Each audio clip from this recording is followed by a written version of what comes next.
मैंने आपको उपयोगिता के बारे में समझाया था कि उपयोगिता की मीनिंग, डेफिनेशन क्या है, क्या इसकी कैरेक्टरिस्टिक्स है, और आपको इसका उपयोगिता के भेद भी बताए थे। आज उसी पोर्शन को हम और आगे कंटिन्यू कर रहे हैं। उपयोगिता के भेद को हम 3 पार्ट्स में देखते हैं। पहला सीमांत उपयोगिता, दूसरा कुल उपयोगिता और तीसरा औसत उपयोगिता। जैसा कि मैंने आपको कल के लेक्चर में बताया था कि सीमांत उपयोगिता किसी समय उपभोग की गई इकाइयों में से अंतिम इकाई को, जो लास्ट इकाई होती है, उसको सीमांत इकाई कहते हैं, और इस इकाई से जो उपयोगिता प्राप्त होती है उसे सीमांत उपयोगिता कहते हैं। यानी हम ये कह सकते हैं कि यदि मान लो किसी ग्राहक ने 4 यूनिट के बाद 5वीं यूनिट का कंजप्शन किया, उपभोग किया, तो 5वीं यूनिट से उसे जितनी उपयोगिता मिल रही है उसे सीमांत उपयोगिता कहते हैं। इसको एक दूसरी तरीके से भी हम एक्सप्लेन कर सकते हैं कि एक इकाई के उपभोग करने से कुल उपयोगिता में जो अंतर आता है उसे हम सीमांत उपयोगिता कहते हैं। अब सीमांत उपयोगिता को फॉर्मूले के रूप में हम इस तरह से लिख सकते हैं, x वस्तु की सीमांत उपयोगिता बराबर mu(x) बराबर du(x) डिवाइडेड बाय dq(x).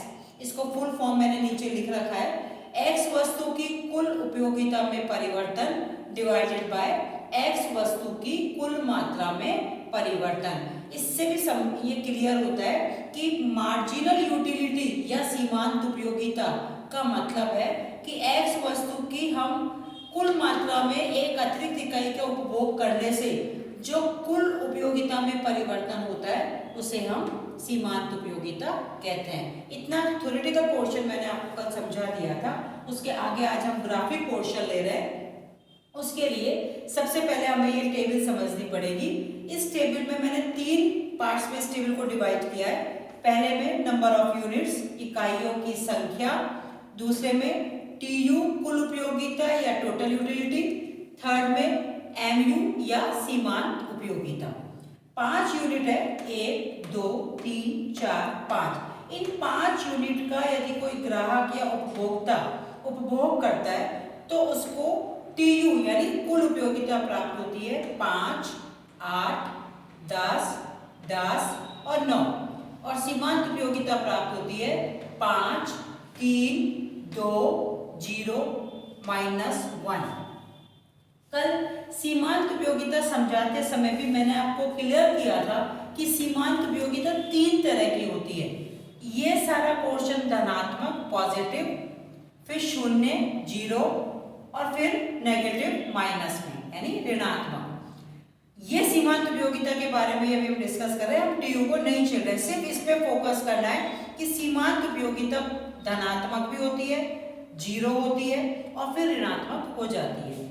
इसको ग्राफिक प्रेजेंटेशन के लिए मैंने यहाँ एक ग्राफ बना रखा है जिसमें मैंने OX एक्सिस पर नंबर ऑफ यूनिट शो कर रखी है और OY अक्ष पर सीमांत उपयोगिता है। ये जो ग्राफ बनाया हुआ है मैंने, ये ग्राफ देखो शो कर रहा है, यहाँ से धीरे धीरे धीरे धीरे कम हुआ और इस पॉइंट पर आकर ये 0 हो गया, और 0 के बाद ये जब नीचे जाता है OX अक्ष के नीचे गया, इसका मतलब ये ऋणात्मक हो गया। यहाँ सिर्फ इतना समझना है हमें कि सीमांत उपयोगिता धनात्मक है, कम हो रही है, कम होते होते 0 हुई और उसके बाद ऋणात्मक हो गई। यही चीज हम टेबल में देख रहे हैं कि सीमांत उपयोगिता पहले सबसे अधिक है, फिर उससे कम, फिर उससे कम, फिर 0 और फिर ऋणात्मक। अब नेक्स्ट उस पे आते हैं हम। सेकंड हमारा है टीयू यानी कुल उपयोगिता। कुल उपयोगिता को पहले मैं टेबल से समझाती हूँ आपको कि देखो जैसे जैसे उपभोक्ता उपभोग कर रहा है उससे प्राप्त कुल उपयोगिता बढ़ रही है। 5 से 8 हुई, 8 से 10 हुई, 10 से फिर 10 और फिर 10 से 9। इसको बहुत अच्छे से समझना है। देखो ये बढ़ रही है, 5 से 10 तक बढ़ रही है, सबको दिख रहा है कि बढ़ रही है, लेकिन इन दोनों के बीच में डिफरेंस कितना है? 3। इन दोनों के बीच में डिफरेंस कितना है? 2, और फिर यहाँ डिफरेंस कितना रहेगा? 0। यानी ये बढ़ती तो है लेकिन घटती दर से, और इसको बहुत अच्छे से समझना होगा कि कुल उपयोगिता बढ़ती है एक पॉइंट तक लेकिन घटती दर से। जिस पॉइंट पर कुल उपयोगिता अधिकतम होती है वहां mu 0 होती है। पॉइंट पर कुल उपयोगिता अधिकतम होती है वहां MU 0 होती है। उसके बाद भी यदि उपभोग जारी रखता है उपभोक्ता तो कुल उपयोगिता नेगेटिव नहीं, कम हो जाती है। TU कभी भी नेगेटिव नहीं होती है, कम हो जाती है, लेकिन MU क्या हो गई हमारी ऋणात्मक हो जाती है। अब TU को भी हम ग्राफ से समझते हैं।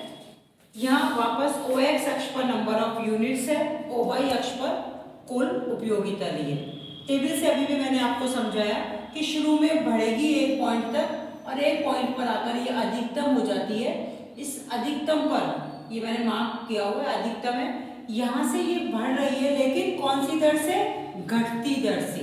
और फिर ये एक पॉइंट के बाद भी यदि उपभोक्ता उपभोग जारी रखता है तो ये कम होने लग जाती है, यानी डिक्रीज होने लग जाती है। तो पहला जो मैंने डिस्कस किया वो सीमांत उपयोगिता, दूसरा जो डिस्कस किया वो कुल उपयोगिता। तीसरा पॉइंट आता है कि इन दोनों में क्या संबंध है।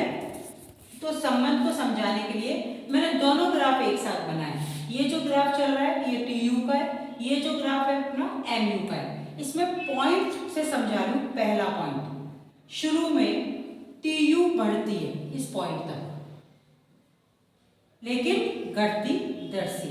MU घटती है, यानी नीचे नहीं आ रही है, पॉजिटिव है, नीचे आ रही है। जिस बिंदु पर MU 0 हो जाती है उस बिंदु पर TU अधिकतम होती है, और जहां TU अधिकतम होती है और MU 0 होती है वो पूर्ण संतुष्टि का बिंदु होता है। उसके बाद भी यदि उपभोग जारी रखता है उपभोक्ता तो TU कम होने लगती है और MU नेगेटिव हो जाती है, यानी उपभोक्ता को सेटिस्फेक्शन नहीं मिलता है। तो ये वाला जो पॉइंट होता है जहां MU 0 और TU अधिकतम, वो हमारा पूर्ण संतुष्टि का बिंदु होता है। तो इसको आपको याद रखना है ना, ये दोनों में रिलेशन है। फिर हमारा नेक्स्ट हेडिंग जो थी हमारी टाइप्स में, वो थी हमारी औसत उपयोगिता। इसको कल थ्योरेटिकल में समझा चुकी थी। इसका मैंने फॉर्मूला यहाँ लिखा है, एवरेज यूटिलिटी बराबर total utility divided by number of units, TU divided by NU। TU का मतलब कुल उपयोगिता, NU का मतलब इकाइयों की संख्या। और वैसे भी औसत का मतलब हमें मालूम है कि किसी भी चीज में नंबर ऑफ यूनिट्स का यदि हम भाग लगा देते हैं तो हमें एवरेज मिल जाता है, औसत मिल जाता है। इस प्रकार उपयोगिता में जो मेन इंपॉर्टेंट चीज है वो है फर्स्ट सीमांत उपयोगिता आपको आनी चाहिए, कुल उपयोगिता आनी चाहिए, इन दोनों में रिलेशनशिप आना चाहिए कि क्या रिलेशनशिप है, और तीसरा हमारा औसत उपयोगिता।